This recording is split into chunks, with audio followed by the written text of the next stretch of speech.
Surah Al-Fatiha Sari. Okay, class, take your seat and arrange your chair. Okay. Good morning, class. How was your day today? I hope it's a good day for all of my students. It's good to hear that. Okay. I will now take your attendance.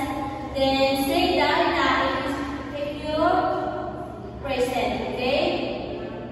Okay, class. Bukari Arin. Okay. Siti Aina. Abdul Ghaffur. Sati. Okay. So let's talk about our rules and regulations inside our classroom. First and foremost, we speak for everyone. Raise your hands when you speak and stay present-minded in our classroom.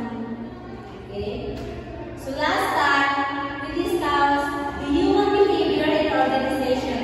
Can everyone recall what we discussed previously? Okay, Mr. Haji Hassan. Okay, yes, that's right. Today, we will learn more about the theory X and theory Y. Before we start, we will have a play game. It's called Mystery Box. Okay, class, do you know Mystery Box? Okay. Now, count 1, 2, 3, and we will have an activity group. Okay, group yourself. Okay, stand up. Then pick the letter inside the box. Then read the question, then answer it. Then raise your hands. Then if you answer it, you will have a reward. Okay, class? Okay. Okay, class, before we formally start, let us know our objective first. So we have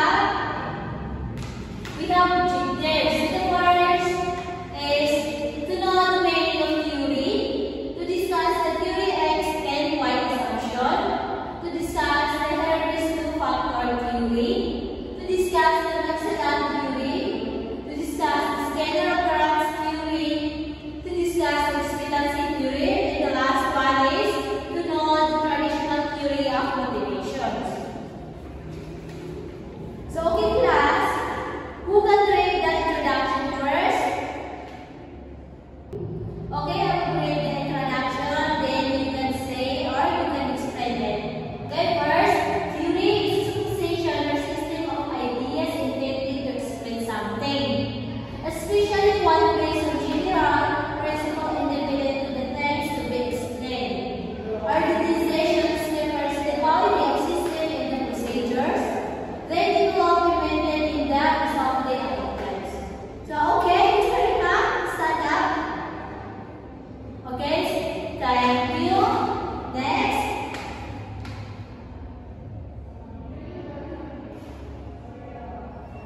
Okay, Mr. Haji Hassan, what we did? Okay? Oh, you can read. Theory. Okay, thank you. Exactly. Okay, next one. Theory X assumptions. It's a traditional set of assumptions about people in the work environment. And assume the most people dislike work and will try to avoid it if they can. So, when we say theory X assumption, it is a traditional set of assumptions now. So, it is most people dislike from the word dislike work. So, ito yung mga what we call this? Ito yung mga tao na ayaw nila sa work nila. So, that's it. So, the next one is theory Y assumption. So, it implies a more humanistic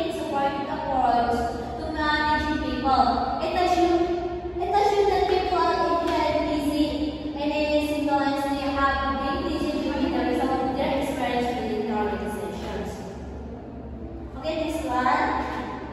We have Hermes 2-factor theory. The first is hygiene or maintenance factors. And the second one is motivator or job content factors. So, who can explain or the different two? Okay? Abdul Ghaffar, stand up. Okay, thank you. Zaki. Okay, next one, DBC Maxillan theory. So this theory classifies people in relation to their dominance need for achievement, power, or financials. So Maxillan viewed that successful entrepreneurs are persons with a high and high. So it is a need for achievement now. So it's more on achievement. What we call this? Next, Skinner operant theory. So who can read? Okay, the Simra, stand up. Okay, thank you.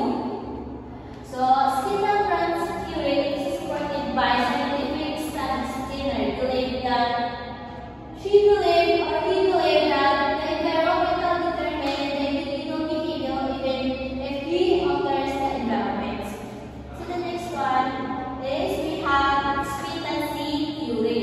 So the expectancy theory equates motivation with the product of balance, i.e. the probability that a particular action will lead the user state. So very understandable. We have the last one, traditional theory of motivations. So, this motivation involves the work of Friedrich W. Taylor and the scientific management concept. So, the primary concern was to increase productivity through greater efficiency in production and increase pay for workers through the application of the scientific methods. So, who can explain that? Okay, Ukari. Listen class.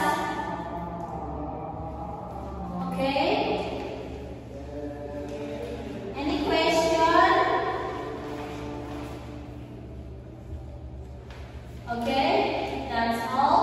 So if you really understand our discussion, let's summarize what we learned today.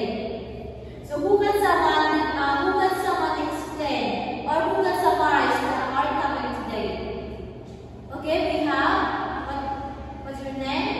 Okay, Galindo. Okay, please listen. Okay, exactly. Thank you. Since you don't have any question, let's have a short quiz to check your understanding in our topic today. So first, please get 1/4 or 1 whole na lang. 1 sheet of paper, then answer the question. First, we have number 1. Which organization still introduced the concept of scientific management? And then number 2, what is the great concept of system theory of organizations? Number 3, according to the human relation theory, what is the primary influence workers' productivity? Number 4, which theory suggests there is no one best way to organize the company? And we have the last one. Which of the following organizational theories focus on the formal structures, rules, and hierarchy to achieve efficiency and effectiveness? So we have the multiple choice. So you can choose the answer. Okay, class. We need that this special paper forward